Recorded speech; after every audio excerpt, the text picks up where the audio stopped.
নমস্কার বন্ধুরা, plants care and nature YouTube চ্যানেলের একটা নতুন ভিডিওতে আবার আপনাদেরকে স্বাগত জানাচ্ছি। আজকে এই যে ফুলটা দেখতে পাচ্ছেন আপনারা, একটা আছে দেখুন এখানে। এটা হচ্ছে ইউফোরিয়া মিলি, যাকে বাংলাতে বলা হচ্ছে কাঁটা মুকুট।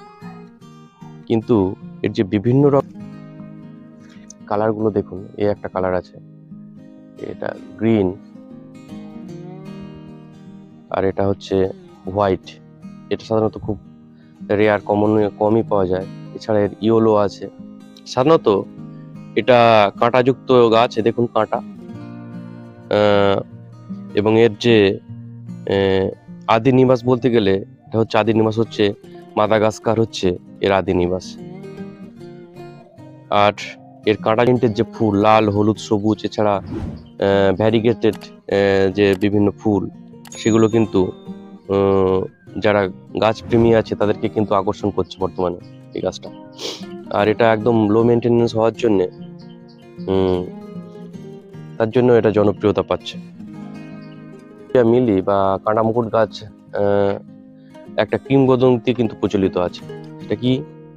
সেটা হচ্ছে যে যে খ্রিস্টান ধর্ম অনুযায়ী যে যিশু যখন ক্রুশবিদ্ধকরণ করা হয় বা করেছিল, সে সময় কিন্তু যে যে কাঁটার মুকুট পরানো হয়েছিল, সেটাই ক্রাউন অফ থর্নস বা এই যে ইউফোরিয়া মিলি, এই গাছেরই কিন্তু এটা ছিল বলে কিংবদন্তি অনুযায়ী প্রচলিত।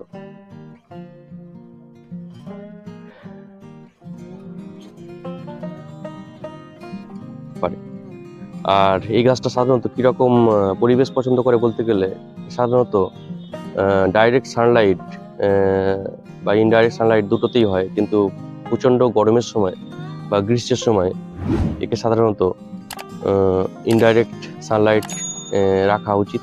এখানে একটু ইউফোরিয়া মিলি সাধারণত খরা সহনশীল একটা উদ্ভিদ, সুতরাং এই গাছটাতে কিন্তু বেশি জল পছন্দ করে না। মোটামুটি একটু হালকা আর্দ্র থাকলেই গাছটা কিন্তু যথেষ্ট ভালো হয়। আর এই গাছের পটিং করার জন্যে কি মিডিয়া দরকার, সেটা বলতে গেলে সাধারণত প্লেন গার্ডেন সয়েল, তার সঙ্গে বালি, আর তার সঙ্গে অল্প একটু ভার্মি কম্পোস্ট আর একটু পারলাইট মিশিয়ে এর মাটিটাকে তৈরি করে যায়। কাঁটা মুকুট বলি, সেই গাছটি নিয়ে আলোচনা করা হলো। সবাইকে নমস্কার এবং ধন্যবাদ জানিয়ে আজকের মতো এখান থেকে ভিডিওটা শেষ করলাম।